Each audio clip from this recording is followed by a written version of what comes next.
우리 하나님 말씀 마태복음 보겠습니다. 마태복음 5장 17절에서 22절까지 교독하겠습니다. 마태복음 5장 17절에서 22절입니다. 내가 율법이나 선지자나 폐하러 온 줄로 생각지 말라. 폐하러 온 것이 아니요 완전케 하려 함이로라.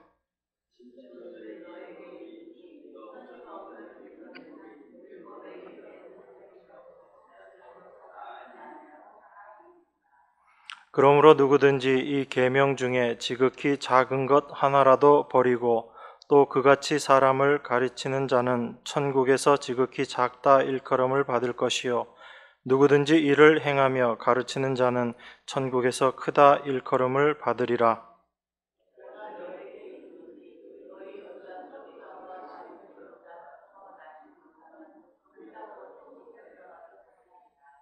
옛 사람에게 말한 바 살인치 말라. 누구든지 살인하면 심판을 받게 되리라 하였다는 것을 너희가 들었으나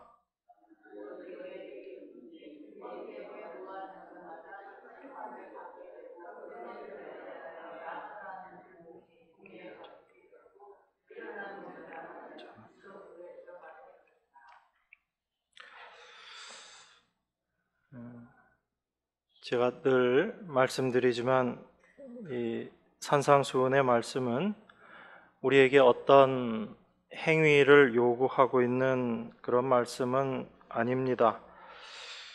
성경에 그 행하라라는 그 말씀들이 있지만 그 행함의 의미가 무엇인지를 우리가 올바로 알아야지 되고 또 하나님의 말씀대로 사는 것이 무엇인가라는 것을 성경을 기준으로 우리가 올바로 이해할 필요가 있습니다.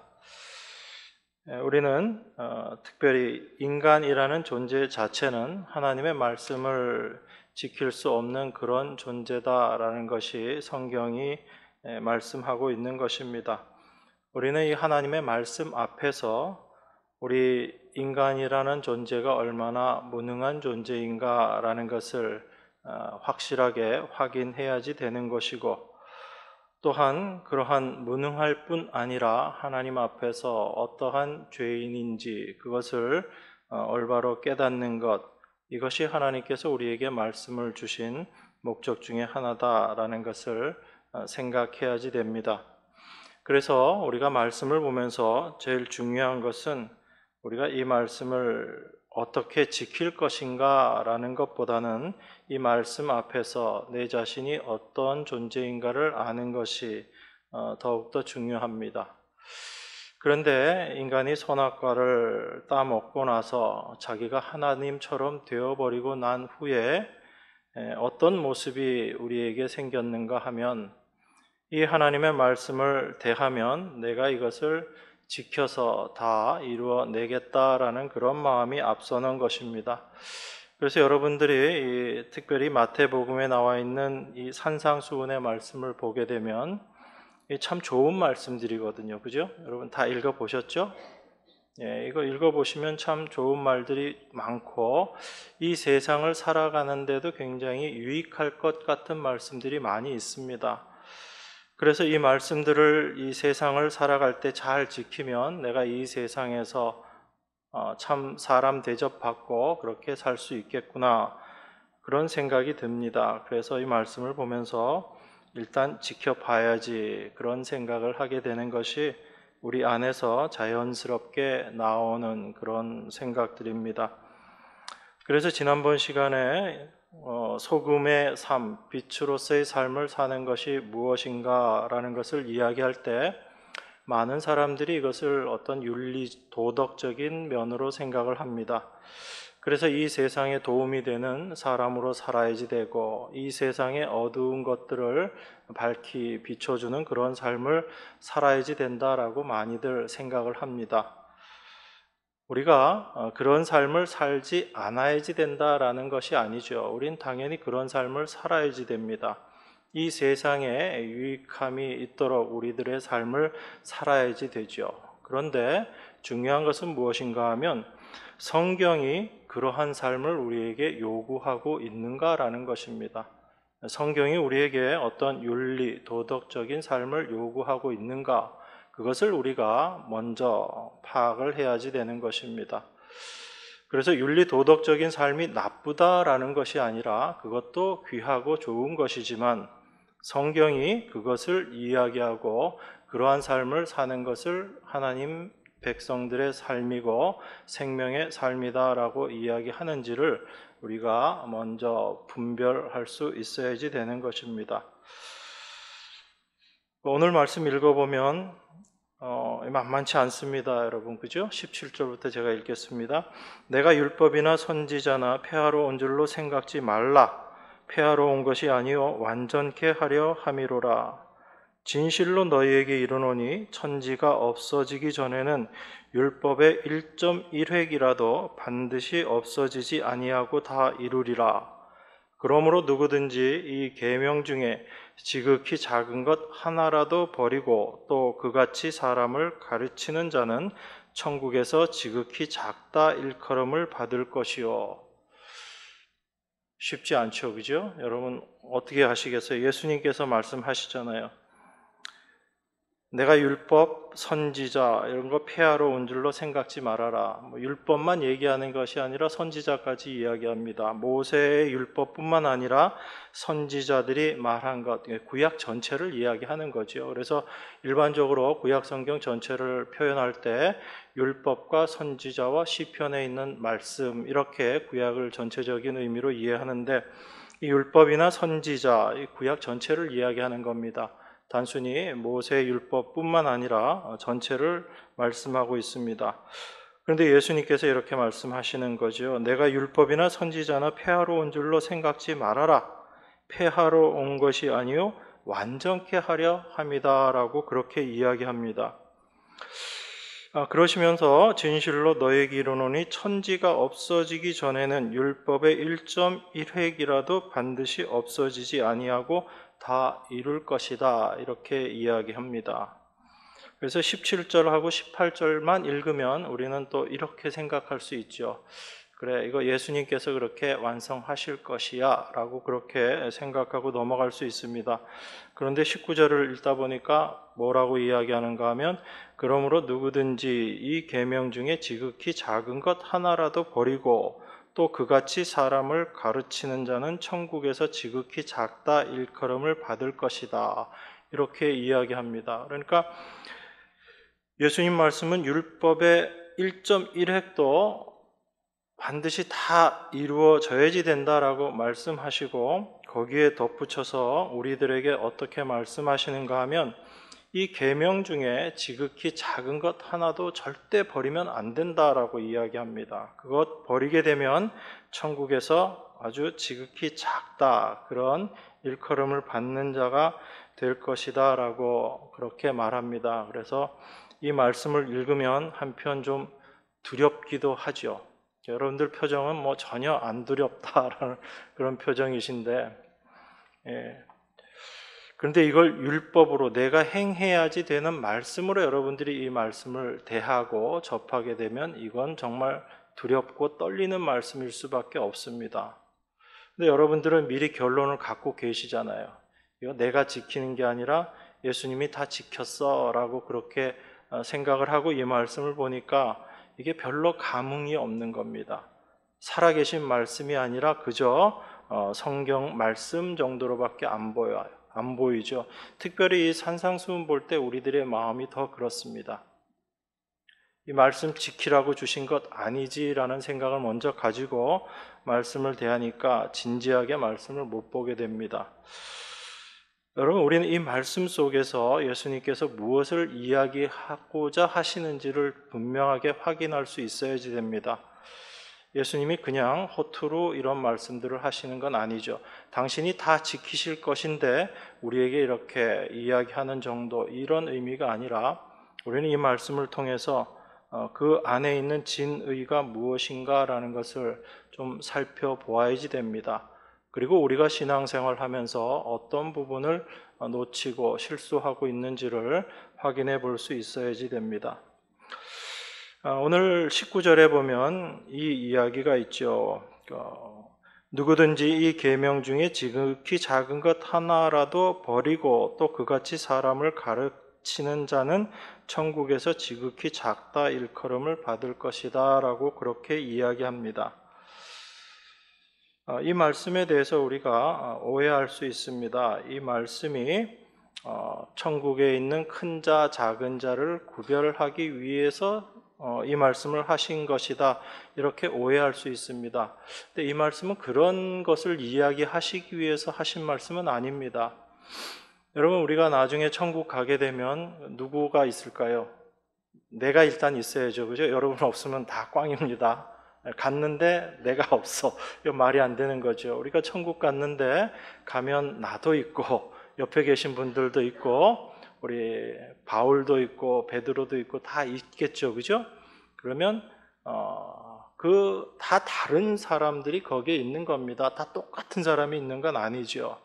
그런 그 다른 사람들이 이 땅을 살면서 살았던 그 삶의 모습들이 다 다를 것이고, 그리고 그 각 사람들의 그 영광, 그들이 받을 영광도 다 다르다라고 그렇게 성경은 말씀하고 있습니다. 여러분, 고린도서에 보시면 그 말씀들이 나오는 것을 확인할 수 있습니다. 그런데 오늘 이 본문의 말씀은 천국에서 큰 자가 있고 작은 자가 있다라는 그것을 이야기하기 위해서 이 본문이 있는 건 아니에요. 우리가 그쪽으로 잘못 가면 내가 하나님 말씀 하나도 빠지지 않고 다 지켜내서 천국에서 큰 자가 되어야지 되겠다, 이렇게 잘못 가실 수 있기 때문에 제가 말씀을 드리는 겁니다. 천국엔 분명히 다양한 사람들이 있고 이 땅에서 다양한 삶을 살았던 사람들이 그곳에 다 있습니다. 그런데 그 천국에 속하는 사람과 천국에 속하지 못하는 사람을 예수님께서 지금 말씀하고 계신 거예요. 그걸 우리가 좀 생각해 보려고 합니다. 천국에 있는 성도들, 큰 자, 작은 자 구별하기 위한 말씀이 아니라 지금 예수님께서 말씀하신 지극히 작은 것 하나라도 버리고 또 그같이 사람을 가르치는 자는 천국에서 지극히 작다라는 이 말씀은 이러한 자는 천국에 합당한 자가 아니다라는 것을 말씀하고 계시는 거예요. 그러니까 큰 자, 작은 자를 구별하기 위한 말씀이 아니라 이 19절의 말씀은 이러한 자들은 천국에 합당한 자들이 아니다, 이걸 우리에게 이야기하고 있는 것입니다. 우리가 왜 이 말씀을 보면서 그렇게 오해를 하게 되냐면, 우리는 무의식적으로 어떤 생각들을 갖게 되냐면 어떤 대상을 보면 그것을 판단하고 비교하려고 합니다. 그래서 하나님의 말씀, 율법의 말씀도 우리들은 어떻게 먼저 받아들이게 되냐면, 이것은 아주 중요한 율법의 말씀, 이거는 좀 덜 중요한 율법 말씀, 이건 굉장히 우리가 반드시 지켜야지 되는 말씀, 이건 우리가 좀 덜 지켜도 되는 말씀, 그렇게 우리가 말씀을 그렇게 스스로 판단해 버리는 거예요. 그렇게 나누어 버리는 겁니다. 제 말이 무슨 말인지 잘 모르시는 것 같은 그런 표정도 보이는데, 자, 여러분들이 성경에 나와 있는, 여러분들이 신앙생활 하시면서 신앙생활에 어떤 기준들이 있을 거예요, 그죠? 그런 삶의 기준들 중에서 이것이 신앙이다라고 생각하는 어떤 삶의 모습들이 여러분들에게 다 똑같은 그 정도로 똑같이 중요한 모습으로 다가오진 않잖아요. 어떤 건 굉장히 중요한 것처럼 다가오고 어떤 거는 좀 그렇게 못 살 수도 있지, 그런 생각을 하는 그런 삶의 모습들도 있다라는 겁니다.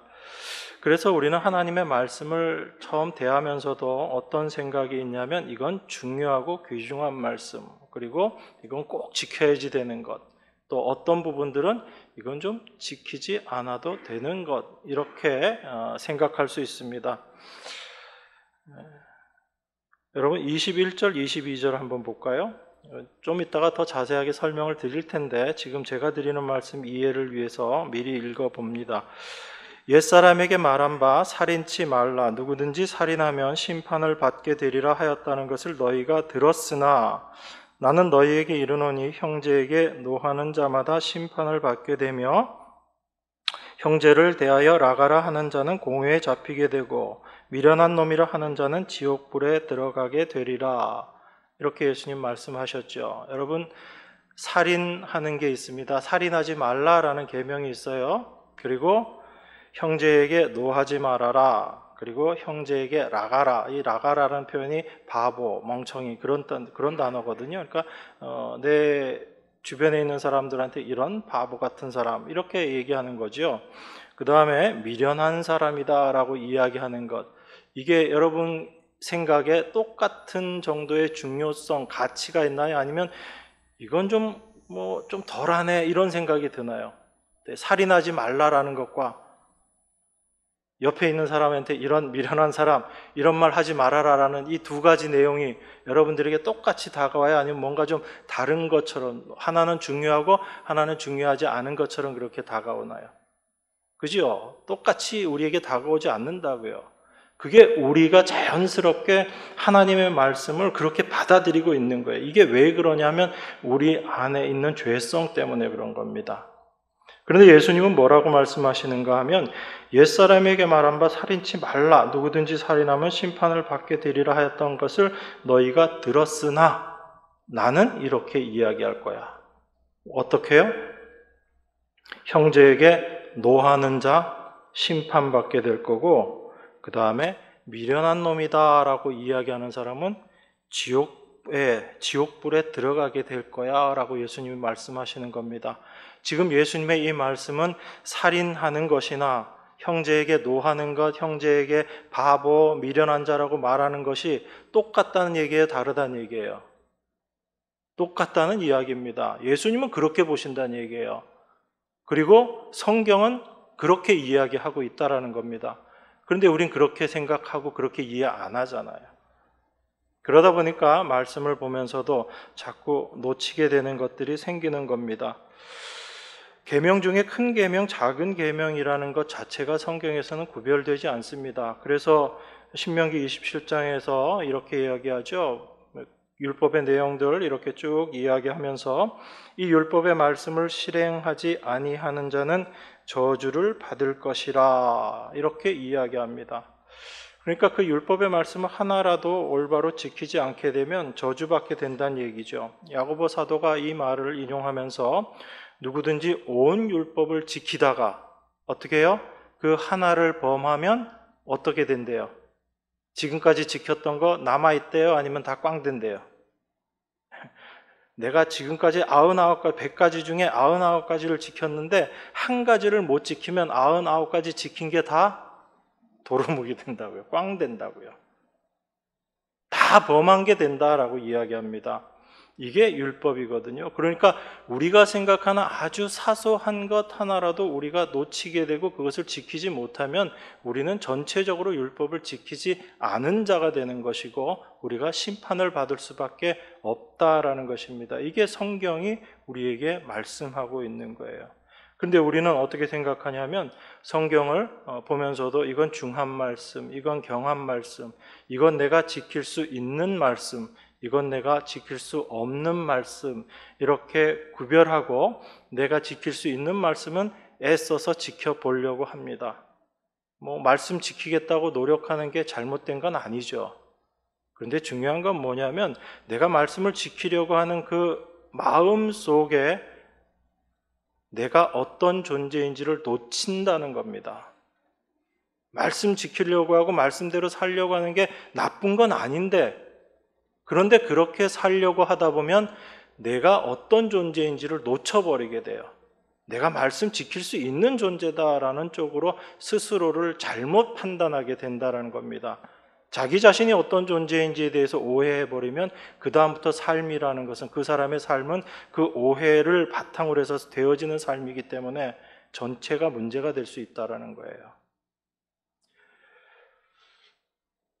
그래서 하나님의 말씀을 중한 것, 경한 것, 내가 지킬 수 있는 것, 지킬 수 없는 것으로 구별하는 것 자체가 바로 선악과 먹은 우리 죄인의 모습인 거예요. 내가 하나님처럼 되어서 하나님의 말씀을 지금 분석하고 판단하고 따지고 있는 거거든요. 그래서 내가 이건 믿을 만한 말씀, 이건 내가 도무지 믿어지지 않는 말씀, 이렇게 우리가 자꾸 나누어 버린다고요. 하나님의 말씀은 내가 믿을 만하다고 생각하기 때문에 믿게 되는 게 아닙니다. 하나님은 우리에게 그런 믿음을 허락하신 적이 없어요.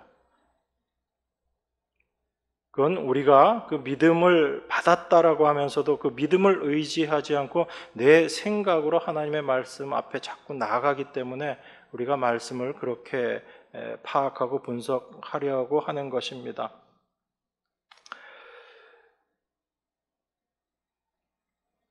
그래서 그 선악과 먹은 존재가 자기가 하나님처럼 되어서 하나님 말씀을 판단하고 이것이 옳고 저것이 그르다라고 스스로 판단하고 내가 이것을 행해서 내가 의로운 자가 되어야지 되겠다라고 생각하는 그것 자체, 이게 바로 자기 자신의 의로움을 인정받고자 하는 그 죄의 모습인 거예요. 그래서 하나님의 의가 아닌 내 의를 가지고 하나님 앞에 나아가려고 하는 그 선악과 먹은 우리 죄인의 모습이다라는 것을 우리가 생각해야지 됩니다. 그래서 우리는 하나님 말씀 앞에서 우리가 그것을 지킬 수 있는 존재인가 없는 존재인가가 먼저 확인되어야지 되는 것이고, 그래서 예수님께서 그 복음서에서도 그런 말씀을 하셨잖아요. 전쟁이 나서 싸우기 전에 저쪽 편이 몇 만이나 되는지, 우리 군사가 몇 만이나 되는지 먼저 셈해봐라. 그래서 어차피 질 것 같으면 빨리 포기해라. 이게 계산 잘해서 이길 것 같으면 싸우고 질 것 같으면 포기해라. 그게 아닌 거죠. 내가 어떤 존재인지를 확인해 보란 얘기입니다. 내가 어떤 존재인지를 알고 나면 그렇게 무모하게 하나님 말씀 앞에서 내가 이거 한번 지켜보겠습니다 라는 것이 얼마나 무모한 일인가를 확인하게 되는 것입니다. 내 능력으로 몇 층까지 올릴 수 있는지 확인하라는 거죠. 그래서 할 수 없을 때는 빨리 내 힘으로 하는 것이 아니라 그것을 하실 수 있는 분에게 나아가라는 이야기입니다.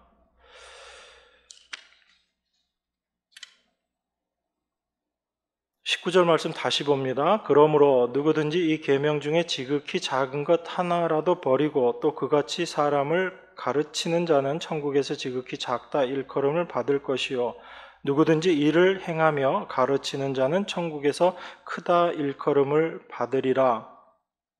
내가 너희에게 이르노니 너희 의가 서기관과 바리새인보다 더 낫지 못하면 결단코 천국에 들어가지 못하리라. 이렇게 말씀합니다. 여러분 20절에서 예수님께서 그 19절에서 큰 것, 작은 것 이렇게 나누는 그 이야기를 하시고 20절에서 어떻게 말씀하시는가 하면 내가 너희에게 이르노니 너희 의가 서기관과 바리새인보다 더 낫지 못하면 결단코 천국에 들어가지 못하리라. 이렇게 말씀합니다. 이 말씀이 우리의 의가 서기관과 바리새인보다 더 나아야지 된다라는 그 말씀인지 우리가 이것도 따져봐야 되죠. 예수님께서 말씀하시는 이 서기관과 바리새인보다 더 의가 낫지 못하면 결단코 천국에 들어가지 못한다라고 말씀하시는데 이 서기관과 바리새인들이 어떤 사람이에요? 율법의 의로는 흠이 없다라고 스스로 자랑하던 사람들입니다. 이 사람들이 서기관과 바리새인들이거든요. 그런데 이 사람들이 천국에 들어가지 못한대요. 예수님이 말씀하셨잖아요. 이 사람들보다 의가 더 낫지 못하면 결단코 천국에 못 들어간다라고 이야기하시니까 서기관의 의, 바리새인의 의를 가지고 천국에 들어갈 수 있어요, 없어요? 못 들어간다는 얘기입니다. 그러면 이 사람들보다 더 나은 의를 우리가 행할 수 있어서 그것을 행한다면 천국 들어갈 수 있다라는 얘기죠. 저녁에 너무 제가 힘들게 하나요, 여러분들을? 그건 아니죠. 서기관과 바리새인보다 의가 더 나으면 천국 들어갈 수 있다라는 그런 말씀을 아주 단순하게 이야기하면 그렇게 되는 겁니다.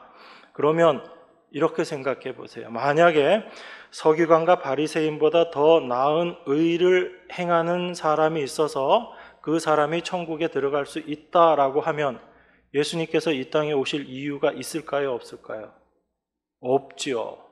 예수님 오실 이유가 없는 거예요. 그런데 예수님은 도무지 되지 않는 이야기를 지금 우리에게 하고 계신다고요. 그럼 예수님께서 말씀하시는 서기관과 바리새인보다 더 나은 의라는 것은 어떤 거예요? 서기관과 바리새인이 생각했던 그 의보다 더 하나님의 말씀을 더 올바로 지켜내는 그런 의를 이야기하는 걸까요? 아니면 서기관과 바리새인들이 추구하고 있었던 그 의와 어떤 다른 차원에서의 의를 이야기하는 걸까요? 다른 차원인 거죠. 그 사람들이 추구했던 것과 동일한 것인데 이 사람들보다 더 의롭게 살아가는 그 삶을 예수님께서 이야기하시는 게 아니라, 예수님은 그 사람들의 의보다 더 낫지 않으면 결단코 천국 못 들어간다라고 이야기하시면서 이 서기관과 바리새인들이 추구하고 있었던 그 의와는 다른 의를 말씀하고 계시는 거죠. 그래야 이야기가 되죠. 왜냐하면 서기관과 바리새인보다 더 나은 의를 행해서 천국 들어갈 수 있다면 예수님이 오실 필요가 없기 때문에 그래요. 그래서 그런 의미에서의 의가 아닌 전혀 다른 차원에서의 의를 통해서 우리는 천국 들어갈 수 있다라는 거죠. 그 의가 어떤 거예요? 우리가 잘 알고 있는 예수 그리스도로 말미암아 우리에게 주어진 의, 그것을 하나님의 의라고 우리가 그렇게 이야기하잖아요. 그러니까 예수님은 지금 우리에게 서기관과 바리새인들보다 더 완벽하게 율법 지켜, 그렇게 율법 지키기 위해서 너희들이 율법의 1.1획도 놓치면 안 되니까 그 어떤 아주 사소한 것이라도 이거 버려도 되는 그런 마음으로 율법 지키면 절대 안 돼, 지금 이 이야기를 하고 계시는 게 아니라고요. 우리에게 율법을 정말 완벽하게 지켜야지 된다라는 이 말씀을 하시기 위해서 우리에게 지금 내가 율법이나 선지자나 폐하러 온 줄로 생각지 말아라, 폐하러 온 것이 아니요 완전케 하러 왔다라고 이렇게 말씀하시는 것이 아니라, 예수님은 그 율법의 완전이 무엇인지, 어떻게 그 하나님의 그 율법의 말씀을 완벽하게 이루어내시고 우리로 하여금 하나님 백성 되게 하실 것인지에 대해서 우리에게 지금 말씀하고 있는 것입니다.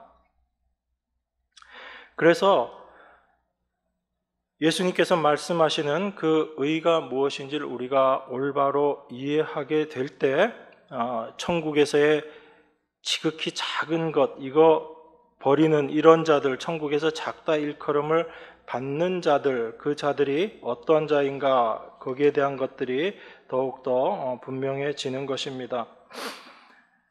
제가 아까 말씀드렸죠. 여기 19절에 나와 있는 계명 중에 지극히 작은 것 하나라도 버리고 또 그같이 사람을 가르치는 자, 이 자는 천국에서 지극히 작다 일컬음을 받는 자인데, 이 자는 천국에서 작다라는 것을 이야기하는 것이 아니라 천국에 합당하지 못한 자다라는 것을 말씀하는 것이다라고 여러분들에게 말씀드렸습니다. 여러분, 왜 큰 계명, 작은 계명을 구별하는 것이 성경적이지 않은가 하면 여러분들이 그걸 한번 같이 생각해 봐야지 됩니다. 만약에 계명 중에 큰 계명이 있고 작은 계명이 있어서 이것이 구별되어진다라고 했을 때, 그 큰 계명을 범했을 때와 작은 계명을 범했을 때 거기에 대한 결과가 달라져야지 되겠죠. 그죠? 여러분들이 생각하는 살인을 했습니다. 우리나라 형법상 살인을 하면 어떻게 돼요? 처벌이 사형을 시키든지 무기징역을 하든지 20년 이상 징역 이렇게 나옵니다. 제가 전공이 그래서 그래요. 근데 만약에 물건을 훔쳤다, 그러면 이 사람은 어떻게 처벌받죠?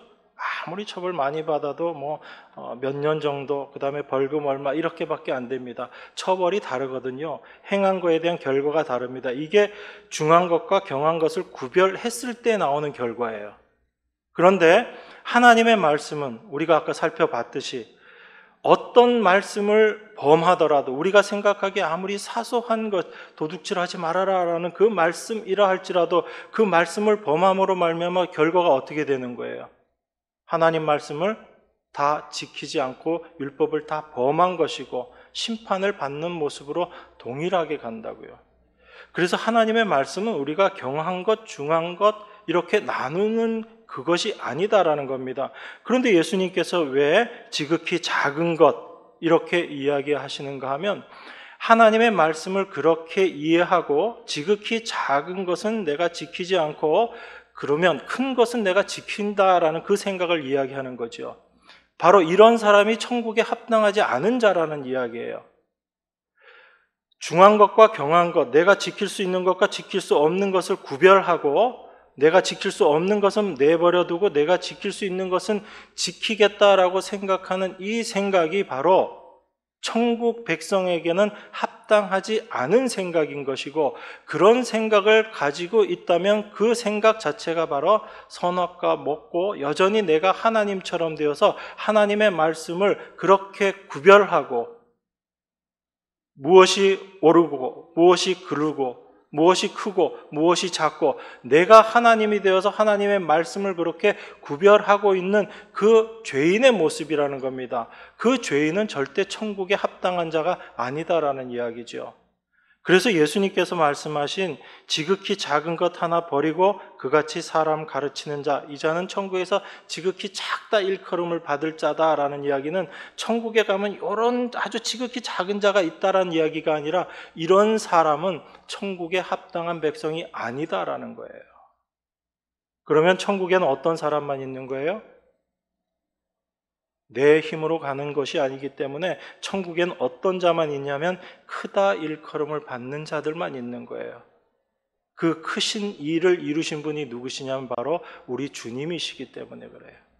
그 주님의 의를 힘입어서 가는 자들, 그곳이 천국이기 때문에 천국은 크다 일컬음을 받는 자들만 있는 곳이 천국이에요. 그리고 내가 하나님의 말씀을 지켜서 내가 그 말씀으로 내 의를 이루어서 천국 가야지 되겠다라고 생각하는 자들은 지극히 작은 자들인데 그들은 천국 백성 아니다라는 이야기입니다. 예수님 지금 그 말씀하고 계시는 거예요. 산상수훈의 말씀은 다 뭐라고요? 예수님께서 완성하시고 이루어 놓으신 말씀입니다. 이 일을 다 이루시고 예수님께서 십자가에서 어떻게 말씀하셨어요? 다 이루었다라고 말씀하신 거죠. 우리는 예수님의 그 다 이루심을 예수님께서 우리에게 다 내어주심으로 말미암아 그 의를 힘입어서 그리스도 안에 있는 자로서 그 의를 힘입는 자, 그 의의 혜택을 입는 자들로서 천국 가는 거죠. 우리의 의로 천국 가는 것이 아니라.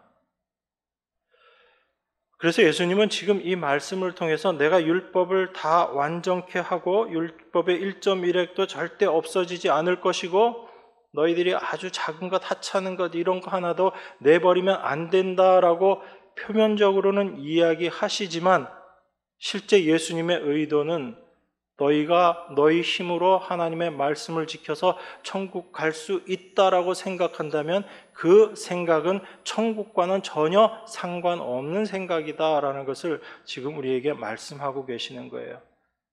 그래서 이 세상에서 인간이 지켜낼 수 있는 모든 의를 최고로 지켰던 서기관과 바리새인들의 의를 이야기하면서 그들도 천국 못 갔다라고 이야기하시는 겁니다.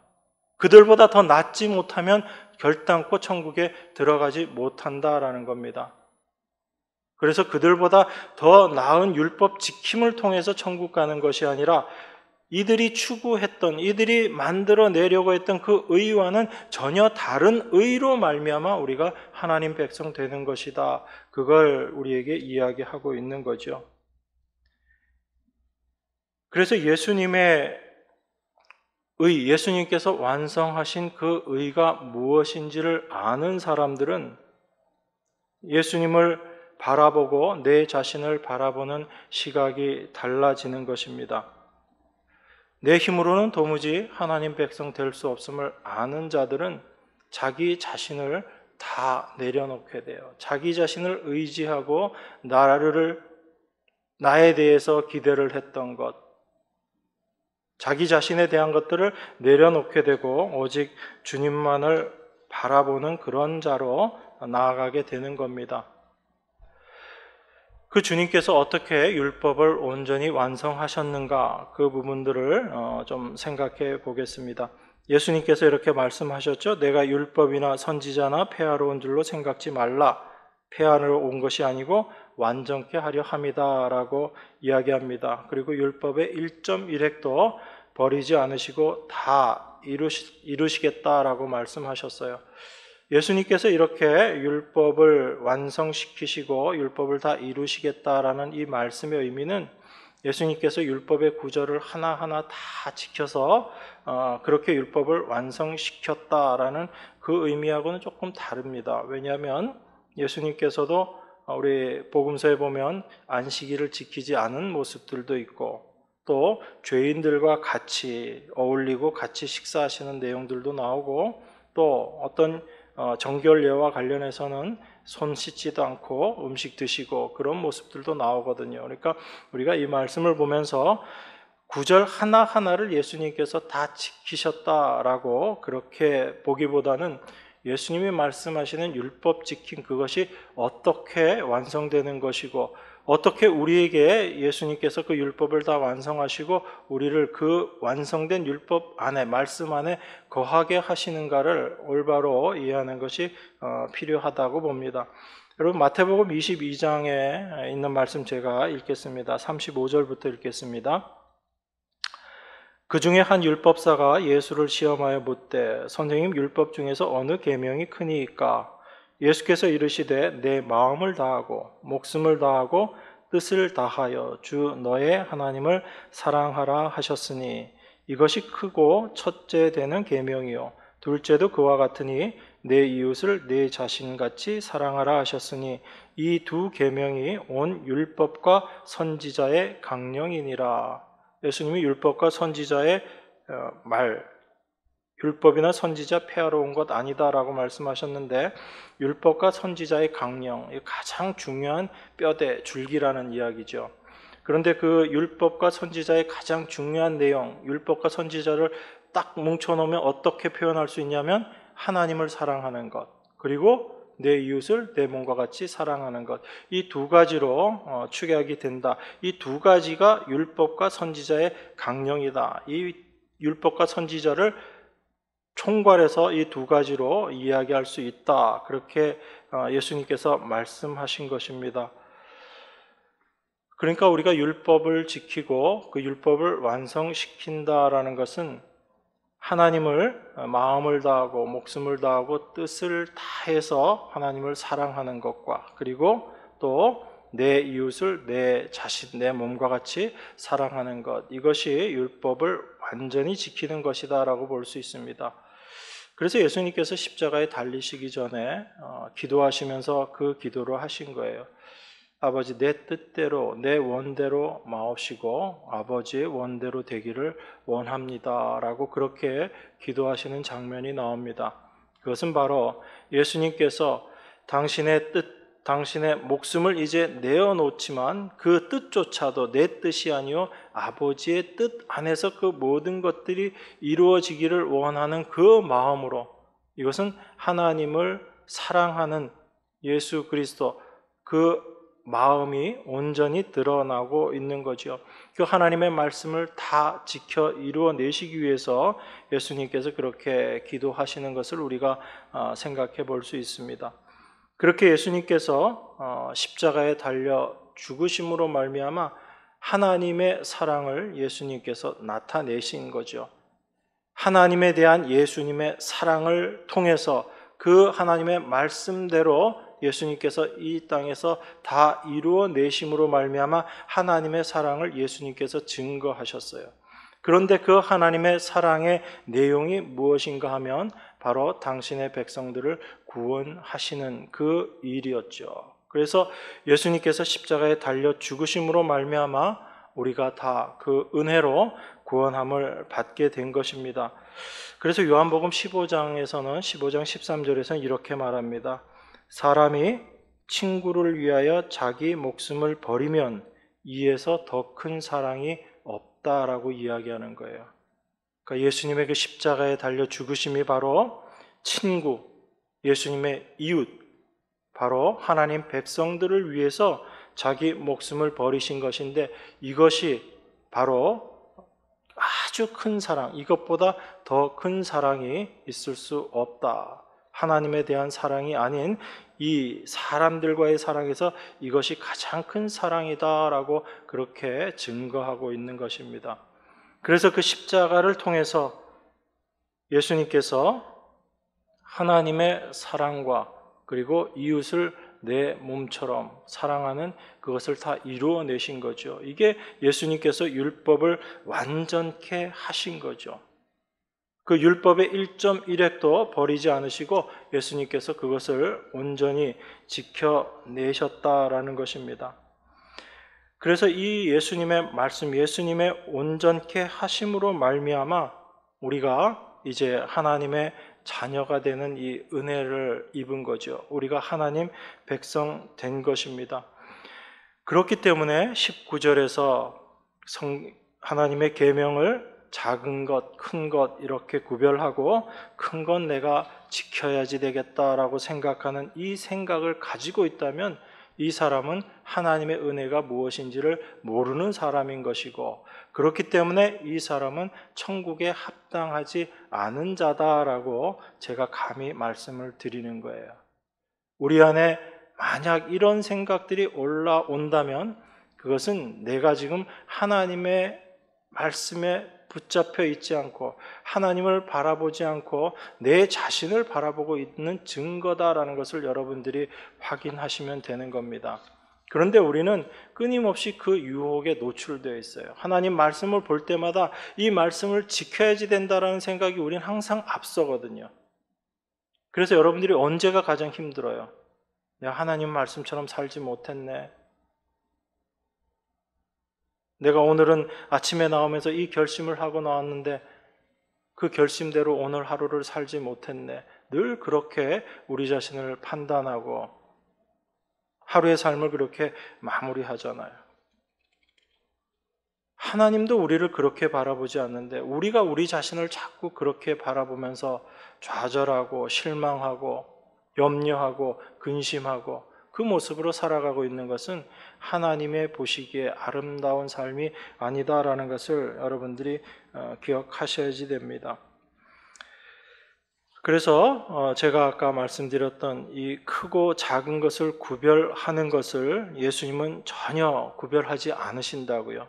21절, 22절 아까 살펴본 것처럼 예수님은 뭐라고 말씀하세요? 살인하는 것이나 라가라고 이야기하는 것이나 형제에게 노하는 것이나 이거 다 똑같은 거다라고 말씀하시는 겁니다. 여러분, 이 말씀은요, 예수님께서 우리가 알고 있는 살인은 사람을 죽이는 것만 살인인데 그것만 살인이 아니라 노하는 것과 형제들을 욕하고 형제들을 무시하는 것, 이것도 살인하는 거야 라고 이렇게 범위를 넓혀서 이야기하시는 게 아니에요. 그렇게 되면 우리는 또 율법에 잡히게 됩니다. 그러면 여러분들은 이렇게 생각하는 거예요. 그전까지는 내가 사람을 죽이지 않았기 때문에 나는 살인한 자가 아니었어. 그래서 난 살인 안 했어. 이렇게 열심히 잘 살고 있었는데 예수님 말씀 딱 보니까 내가 살인한 자가 되어버렸네. 이렇게 생각하고 여러분들이 죄책감을 가지라고 예수님께서 이 말씀을 하신 게 아니에요. 예수님께서 하신 이 말씀의 의미는 살인이라는 건 우리가 생각하기에는 사람을 죽인 것만 살인이라고 생각하는데 하나님의 말씀 속에서 살인이라는 것은 어떤 의미냐면 그 살인의 본래적인 의미가 무엇이냐면 바로 형제에게 노하는 것, 형제를 바보라고 생각하고 바보라고 말하는 것, 형제에게 미련하다고 말하는 것, 그게 하나님께서 말씀하시는 살인이라는 내용의 본질적인 내용이다라는 겁니다.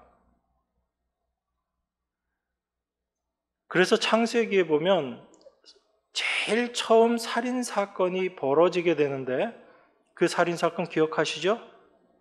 가인이 아벨을 죽인 사건. 가인이 아벨을 죽였어요. 그런데 실제 하나님 보시기에는 언제 가인이 아벨을 죽인 걸까요?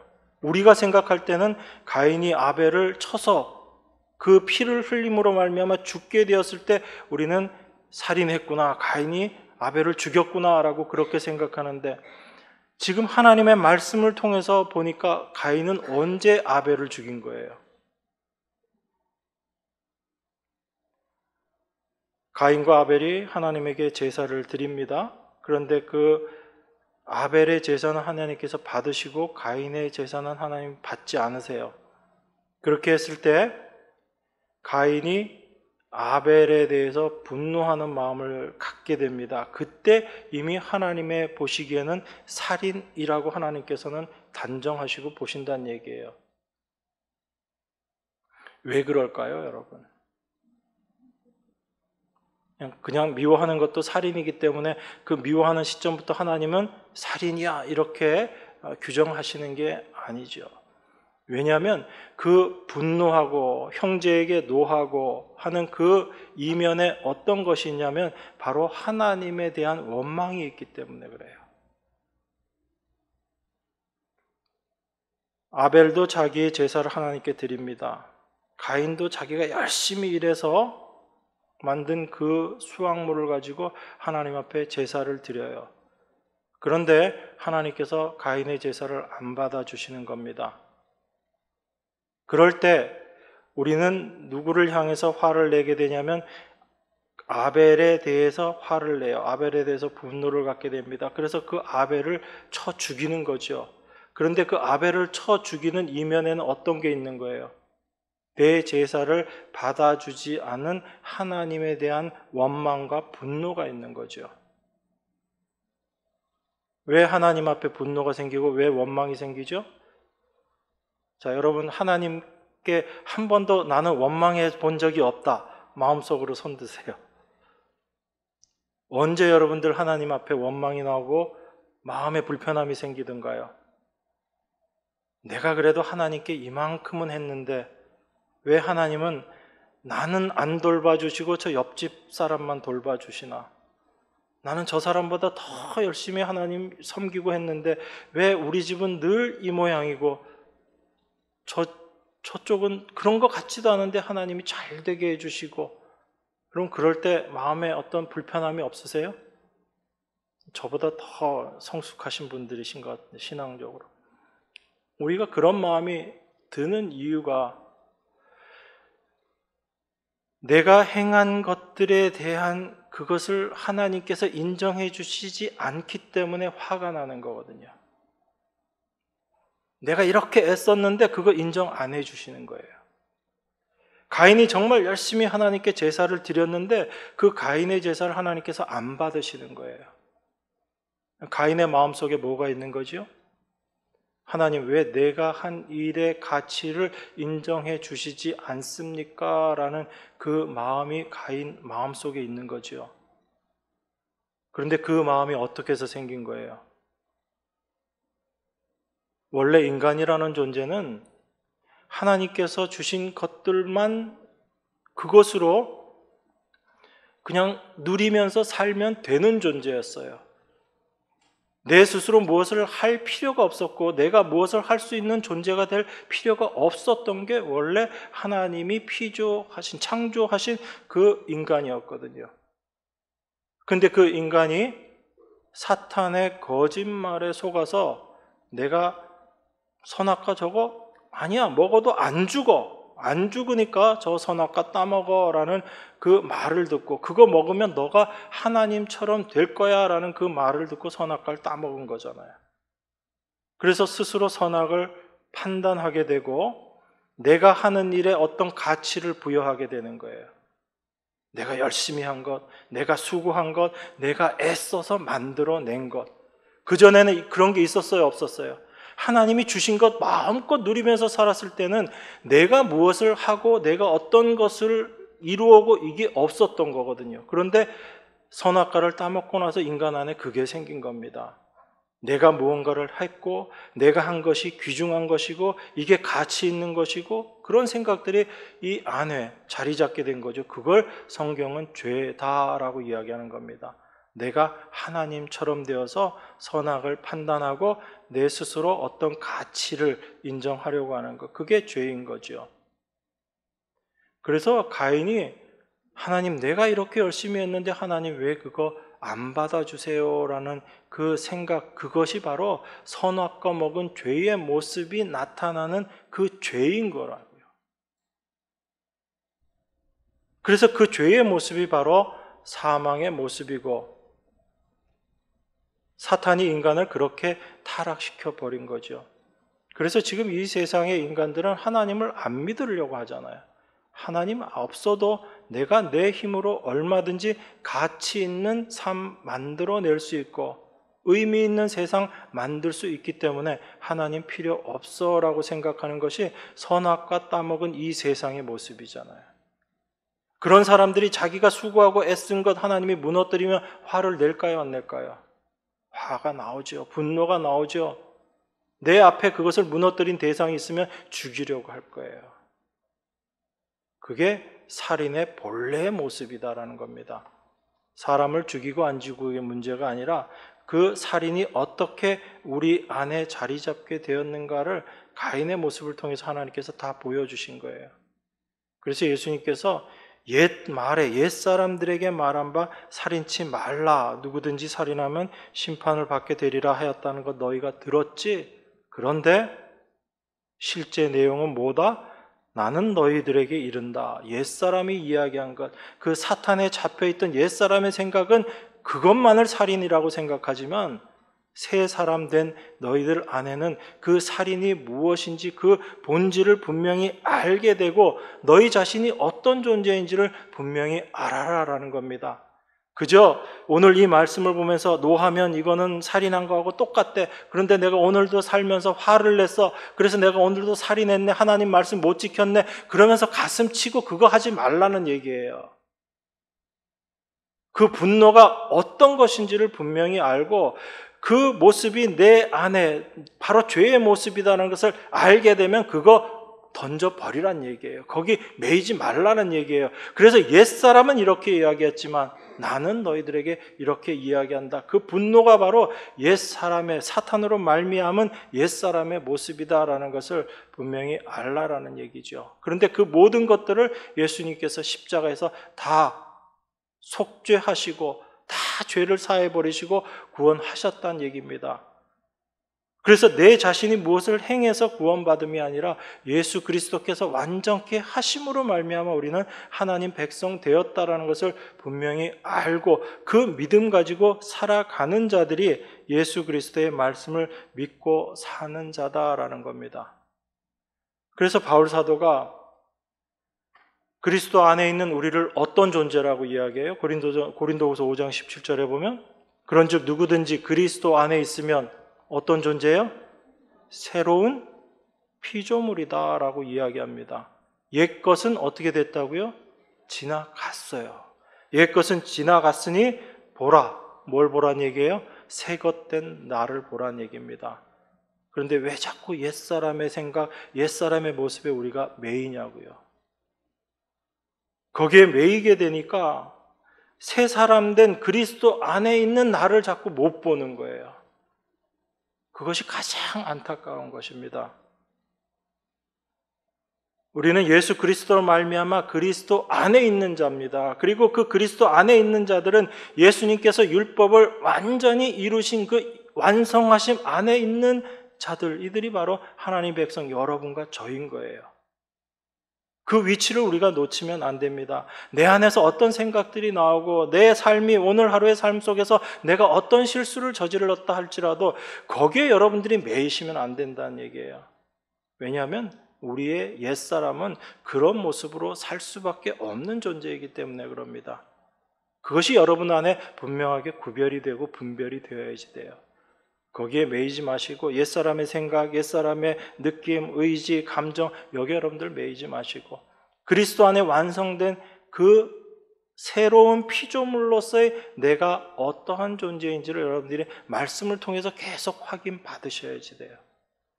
그래서 그 말씀, 이 하나님의 말씀을 믿는 자들을 하나님 백성이다라고 이야기하는 것입니다. 이 하나님의 백성은 하나님께서 계속 인도하시면서 나를 의지하지 않고 하나님의 말씀만 의지하는 자로 만들어 가시는 거예요. 그 일을 우리의 평생의 삶을 통해서 하나님께서 이루어 가시는 것입니다. 그래서 하나님의 백성은 자기 자신을 의지하지 않고 오직 주님만 의지하고 그 주님만 바라보고 주님만 소망하는 자로 살아가게 되는 겁니다. 이 하나님의 인도하심을 여러분들이 날마다 삶 가운데 경험하시고 그 하나님의 은혜를 고백하시면서 참된 새로운 피조물로서 그리스도 안에 참된 하나님의 은혜를 마음껏 누리며 살아가는 여러분과 제가 되기를 바랍니다. 기도하겠습니다. 하나님의 은혜를 감사합니다. 우리의 무지함을 하나님께서 깨트려 주시고 우리 옛사람의 생각들을 다 깨트려 주심으로 말미암아 그리스도 안에 새 사람 된 우리들이 어떠한 존재인지를 말씀을 통해서 올바로 깨닫고 확인되어지기를 원합니다. 우리의 생각으로 우리의 판단이 아닌 성령께서 우리 안에서 우리의 모든 것들을 올바로 깨닫게 하여 주심으로 말미암아 그 믿음의 길을 가게 되는 줄 믿습니다. 오직 그 주님의 인도하심만을 쫓아가는 저희 모두가 될 수 있도록 하나님 축복하시고 성령으로 역사하여 주시옵소서. 우리를 구원하시고 그리스도 안에 완성된 세계 안에 우리를 다 넣으신 그 예수 그리스도만을 바라보며 나아가는 저희 되게 하시고 그 은혜로 감사하는 저희 되게 하여 주시옵소서. 우리를 구원하신 예수 그리스도 이름으로 기도드리옵나이다. 아멘.